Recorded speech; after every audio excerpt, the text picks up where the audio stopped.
Todos ustedes, queridos amigos y amigas, bienvenidos a este canal de YouTube del Ter de la Cruz. No se les olvide por ahí darnos un like y bajar la campanita, piquen, escuchen para llegar a más personas. Pues esto que le estábamos enseñando, la bota resistirá, dice, sobre arte, poesía y libertad vencerán. Esto es lo que es por lo de Alejandra Cuevas, que ya ves que quitó los anuncios y pintó de blanco. No lo pintó de azul porque, de veras, ahí se ve el autoritarismo con que esta mujer se conduce en esta delegación.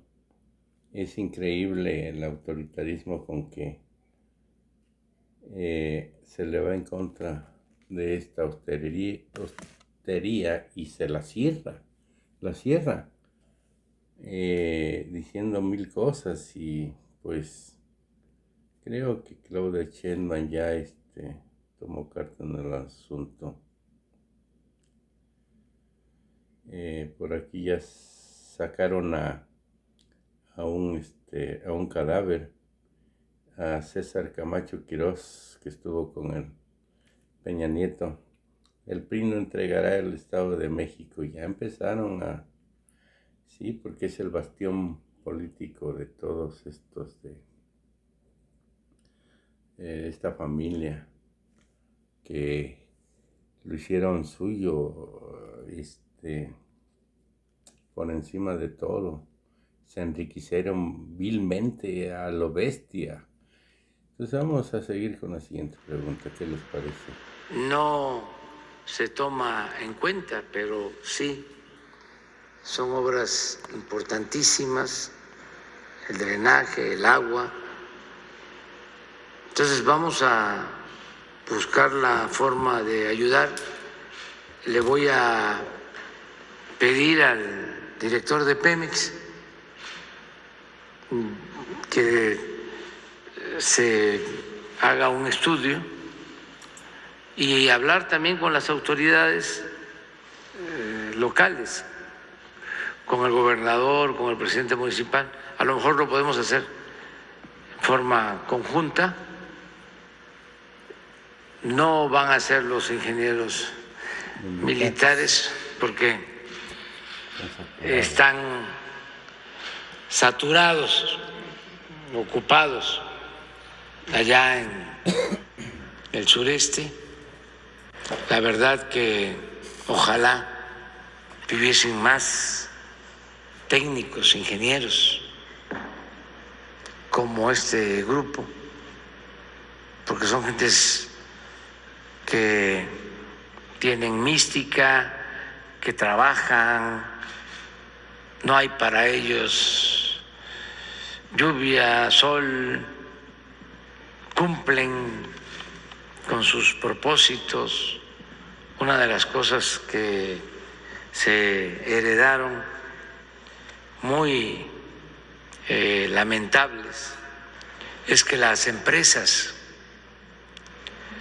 constructoras, casi todas, se echaron a perder en el periodo neoliberal. Ya lo he dicho aquí, pero eran empresas promovidas por políticos, desarrolladas por el influyentismo, por la corrupción. A veces se les entregaban los anticipos y desaparecían, o recibían un contrato y a los 2 o 3 meses ya estaban demandando ampliación presupuestal y tenían más abogados que ingenieros. Todo ese daño se causó. Por eso, imagínense, si no hubiésemos encontrado a los ingenieros militares, que nunca en la historia de la Secretaría de Defensa habían realizado tantas obras, nunca. Habían hecho algunos caminos, sobre todo se dedicaban a hacer sus instalaciones, sus cuarteles y algunos caminos. Por ejemplo, el Ejército hizo la carretera, la pavimentó desde Palenque hasta la frontera con Guatemala después del levantamiento armado del zapatismo. Ellos hicieron esa carretera y otras, pero muy poco en toda la historia. Ahora, aeropuertos nos están ayudando con distritos de riego,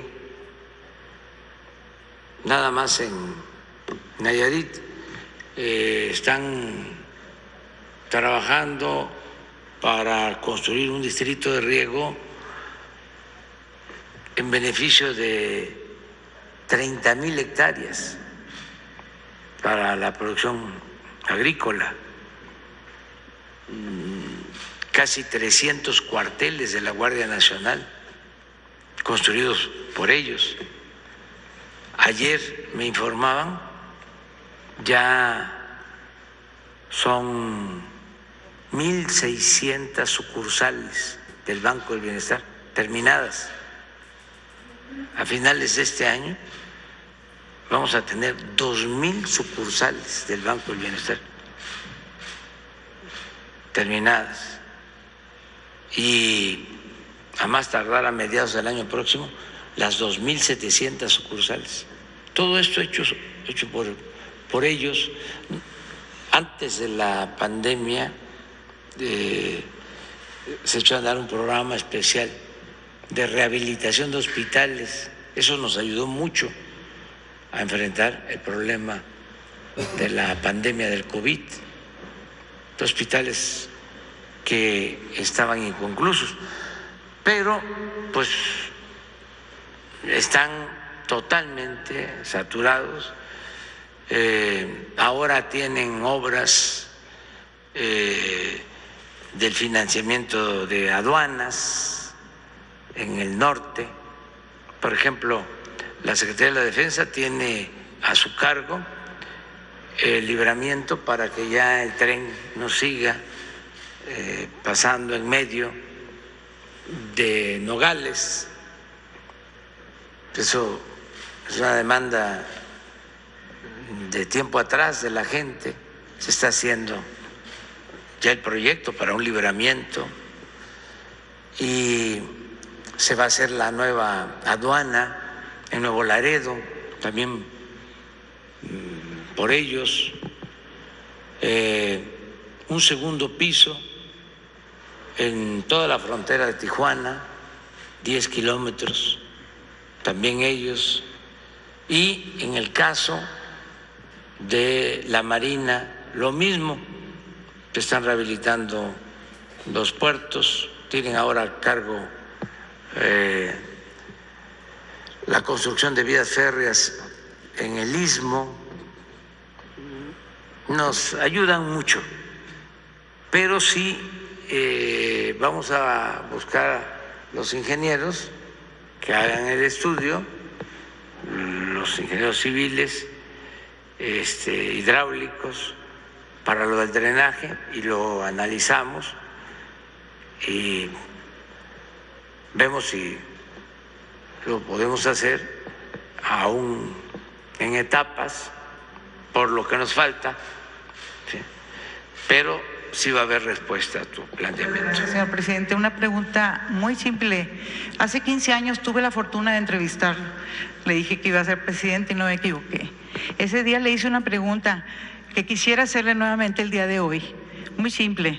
Y para mí representó mucho el conocer su yo interior.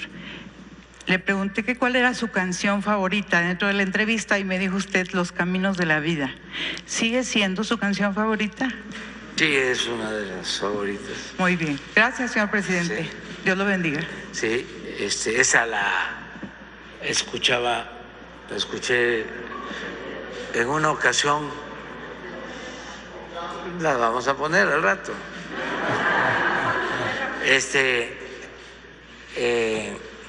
La escuché con Monsiváis, a él le gustaba mucho.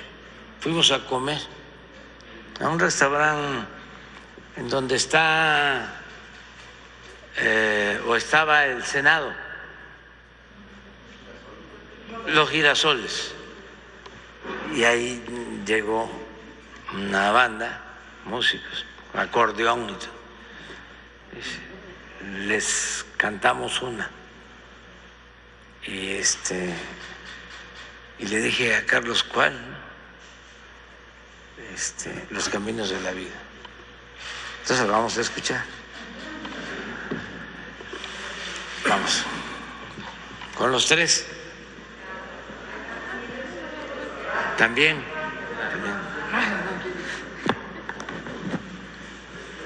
A ver si la buscas. Es un vallenato. Buenos días, presidente. Meme Yamel de The Mexico News y Sin Censura. El día de ayer, la Fiscalía de Estados Unidos solicitó integrar nuevos elementos al expediente de Genaro García Luna.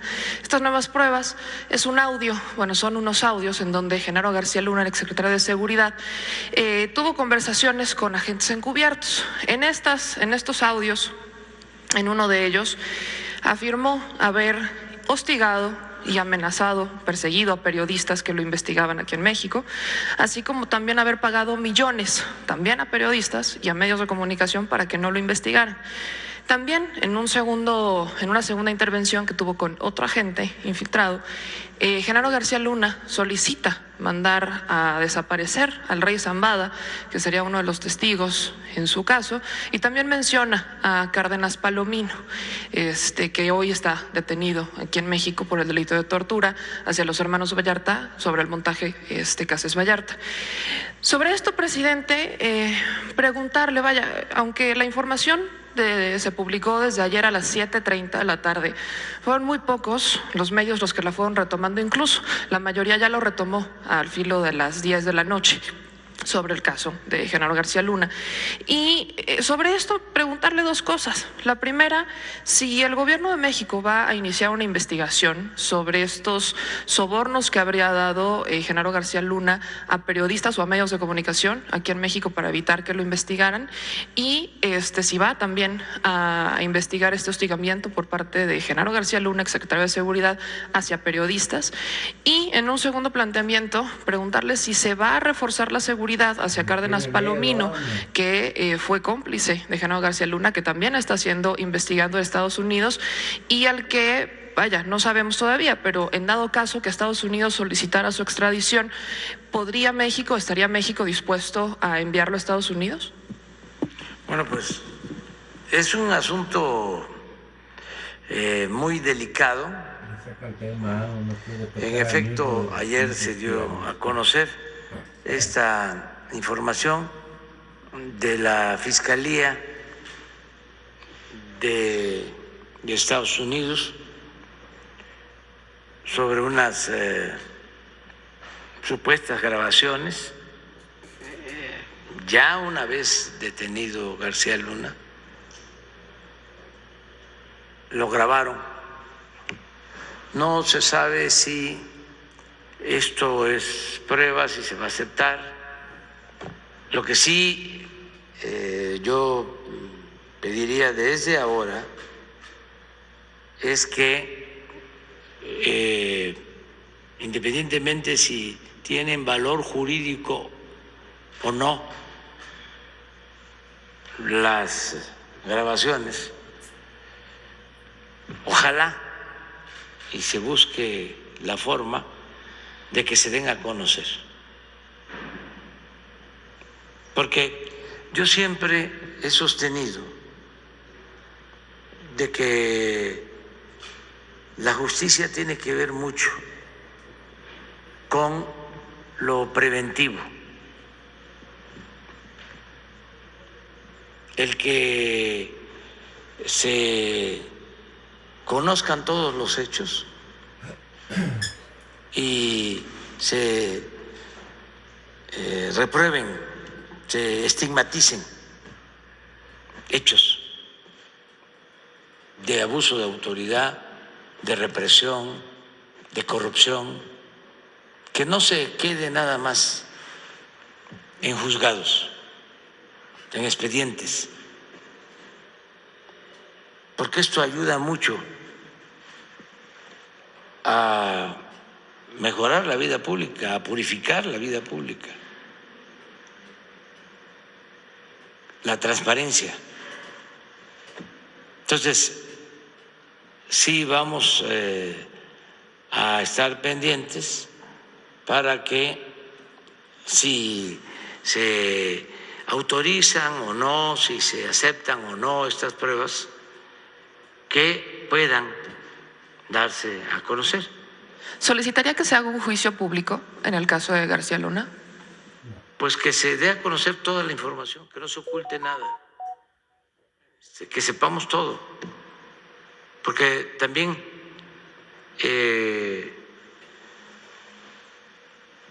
hay países en donde se hacen investigaciones, resuelven ellos lo que les importa y cierran los casos. Nosotros queremos que no se cierren, que todo se ventile, que la vida pública sea cada vez más pública, y más en estos asuntos que dañan tanto, porque estamos hablando de la seguridad de los ciudadanos y de la seguridad nacional. Entonces, nada de que es un asunto de abogados o de jueces o del Poder Judicial, no, es un asunto de interés público en cualquier país y se tiene que dar a conocer. Lo otro, si se va a presentar denuncia en México, yo creo que ya hay denuncias. En general, no sé si en lo particular, a partir de estos nuevos hallazgos, la Fiscalía vaya a abrir expedientes. Eso corresponde a la Fiscalía. Ellos podrían informar si consideran que es conveniente el indagar sobre estos hechos y también pues proteger a testigos. Eso corresponde a la Fiscalía y al Estado mexicano, proteger la vida de testigos, de todas las personas, cualquier persona que corra riesgo, que su vida corra riesgo, tiene que ser protegida. ¿Se ha hecho algún análisis a profundidad con datos sobre la afectación en seguridad del hecho de que Genaro García Luna estuviera siendo cómplice del cártel de Sinaloa o que lo hubiera protegido cuando fue secretario de Seguridad? ¿El cómo eso afectó a México? Eso lo tiene que ver con la Fiscalía. Yo pienso que aunque él era un personaje importante en el gobierno, muy importante, la responsabilidad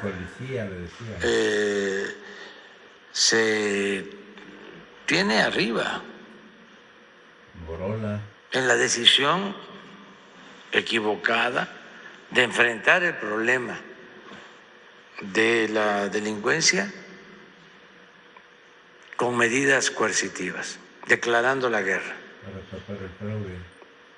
Creo que ese fue el error principal. Además, de manera improvisada. yo no conozco, antes de que se declarara la guerra al narcotráfico, un documento oficial que hablara de la problemática, que hiciera un diagnóstico de lo que estaba sucediendo y de qué opciones, qué alternativas habían para enfrentar el problema de la delincuencia. Es que fue de repente y casi entrando el gobierno de Calderón.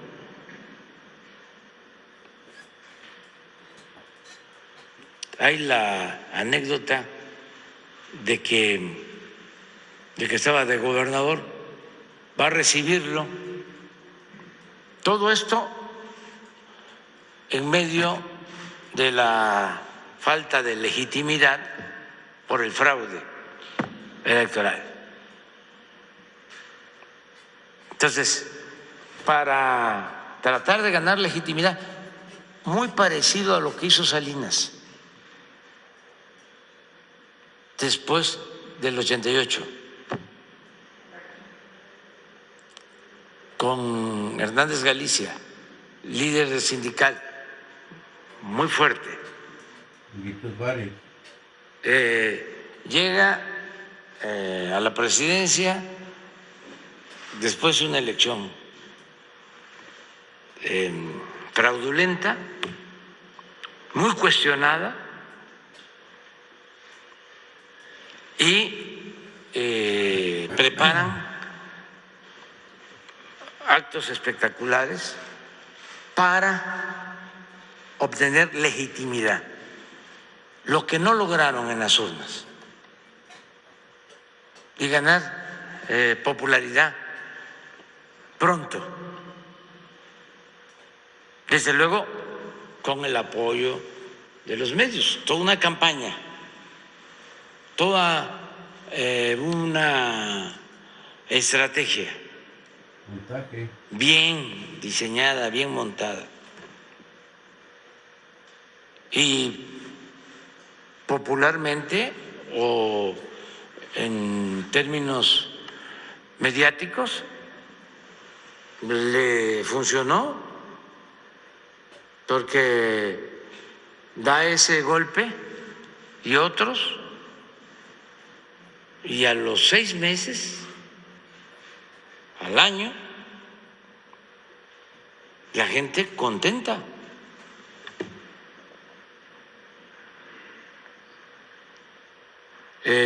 Diciendo, ahora sí hay presidente.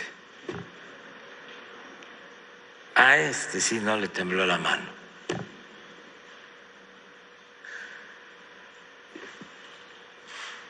Esa política de espectacularidad.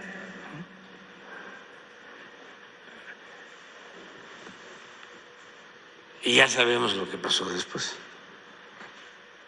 Si a mí me preguntan en los últimos tiempos cuál ha sido el gobierno con más corrupción, sin duda respondo, el de Salinas de Gortari, porque fue cuando se entregaron a particulares los bienes de la nación.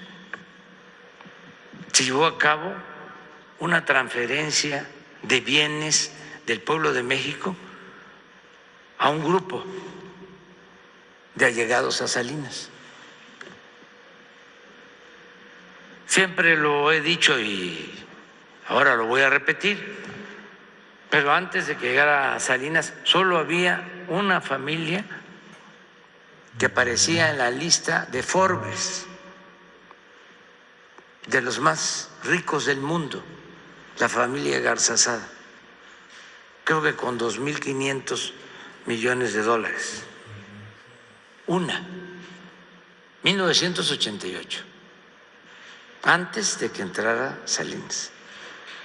Cuando Salinas termina, en 1994, ya hay 24 multimillonarios en la lista de Forbes.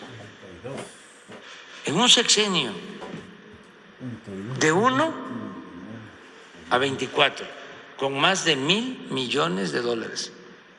Porque para aparecer en esa lista se tiene que tener un capital de más de $1,000 millones. En su conjunto, $44,000 millones en un grupo. La mayoría beneficiarios de los bienes entregados, bienes públicos,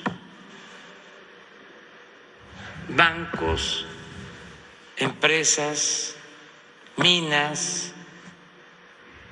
Entonces, estamos hablando de uno de los periodos de un sexenio de corrupción nunca vista.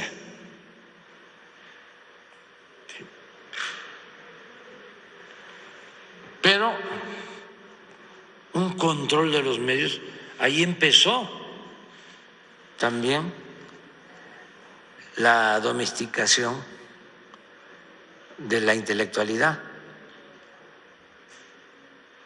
del grupo de intelectuales. Ahí los empezaron a cooptar.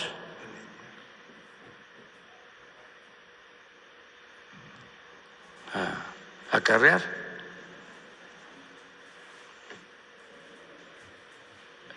Bueno, esa misma política parecida es la que se aplica cuando se hace el fraude en el 2006 y se piensa que se va a ganar el apoyo del pueblo si se declara la guerra al narcotráfico.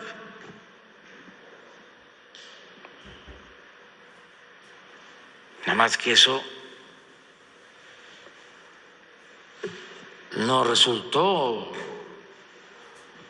ni mediáticamente como lo otro. Sí ayudó a que se aceptara, se fuera olvidando el fraude y además, como estaba en su apogeo la guerra sucia en contra de nosotros, pues se mantuvo ahí. Pero el costo fue altísimo. Bueno, lo estamos todavía pagando por la violencia. Y decía yo que fue una estrategia para buscar legitimidad, porque apenas estaba entrando, por ahí debe estar la fecha,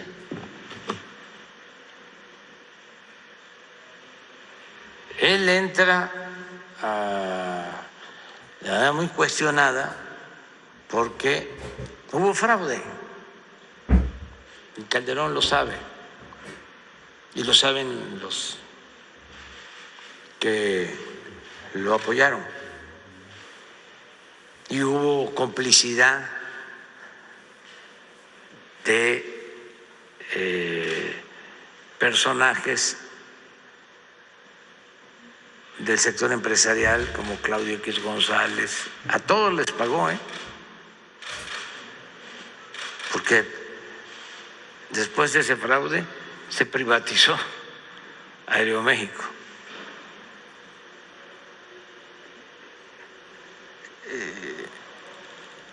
Y los medios de información. Entonces, ¿cuándo fue que declara la guerra en Michoacán? 11 de diciembre. O sea, a 11 días de haber entrado a la presidencia. llega en un avión de la Fuerza Aérea, un avión de presidencia, a Uruapan. Y están esperándolo ahí, los funcionarios.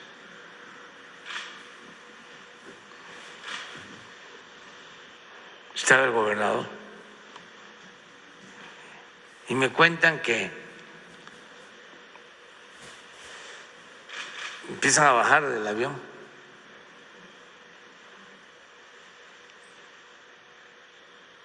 Y el secretario de la Defensa, pues es un hombre grande, Galván, con sus uniformes y otros militares. Entonces, ¿qué dice el gobernador y el presidente? Porque no lo veía. Pues nada, que el presidente también venía con uniforme militar. Baja del avión. Estuvo a punto de decirle al secretario de la Defensa, ¿y dónde está el presidente? Porque venía con chaleco militar. Y de ahí de Uruapan se van en carretera a Apatzingán. Y todavía, pues los que conocen Michoacán y los que conocen el paisaje, que ya a diferencia de Uruapan, Apatzingán es tierra caliente. Y todavía le sugieren, quítese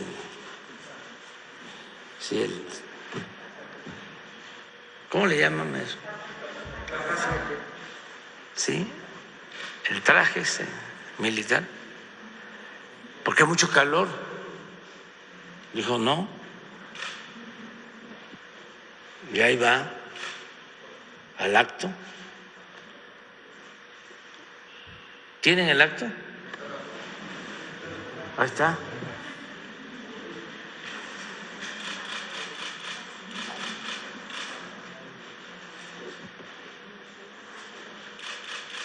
Pero, pues todo esto es importante porque tiene que ver con una mentalidad. Por eso hablo de que somos distintos.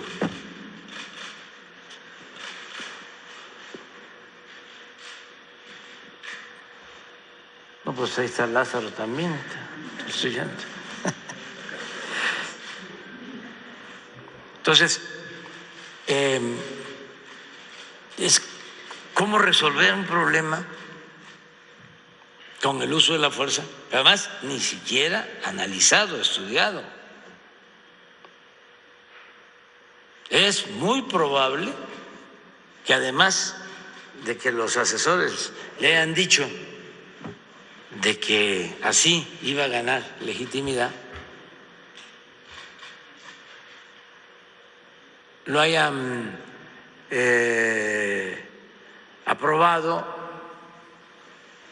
lo hayan visto con buenos ojos los de las agencias del gobierno estadounidense.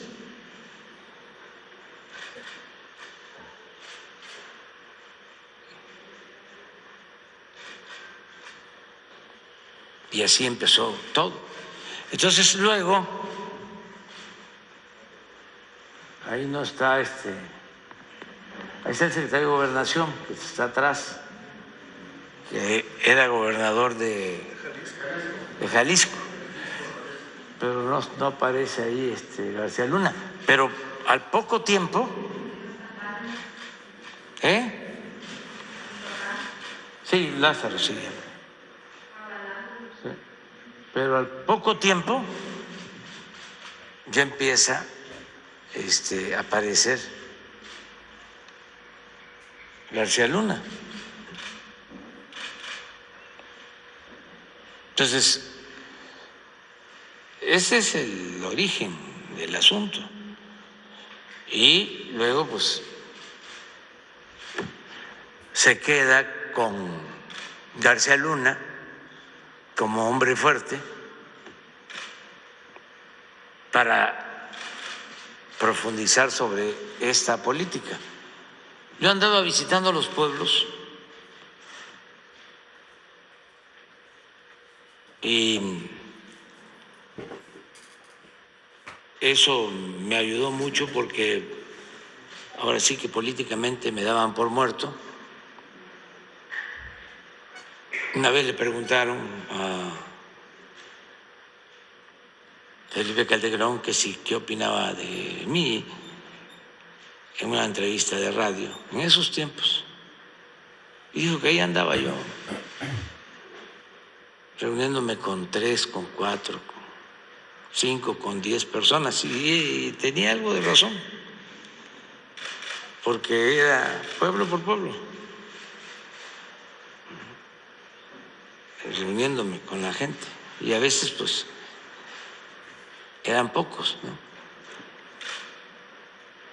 Pero desde donde andaba, recuerdo que estaba yo en Jalisco, fui de los primeros en cuestionar la política de seguridad.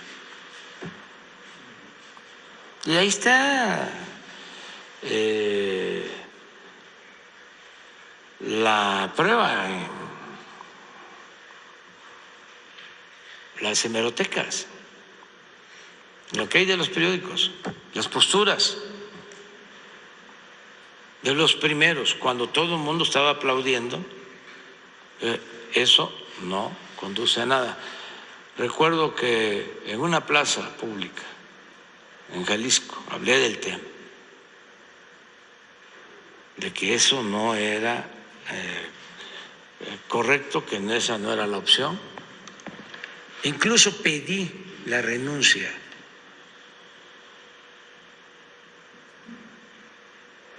Ya va a salir del gabinete de seguridad completo, por lo que ya estaba pasando, por los enfrentamientos y por querer resolver el problema con el uso de la fuerza. Entonces, por eso el caso de García Luna es importante, y no es la justicia solo castigo, no, es que sea aleccionador, que ayude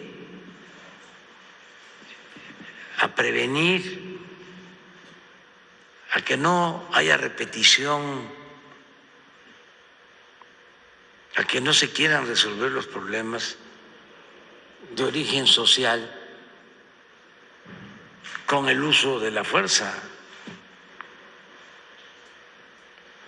porque es toda una corriente de pensamiento, es ante un problema social siempre la fuerza. No, hay que atender las causas. ¿Por qué la descomposición social?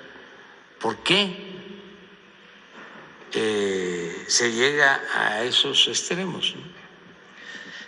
Presidente, en un segundo planteamiento sobre el Tren Maya. Hace unas semanas, hace un mes más o menos, nosotros fuimos al tramo 5.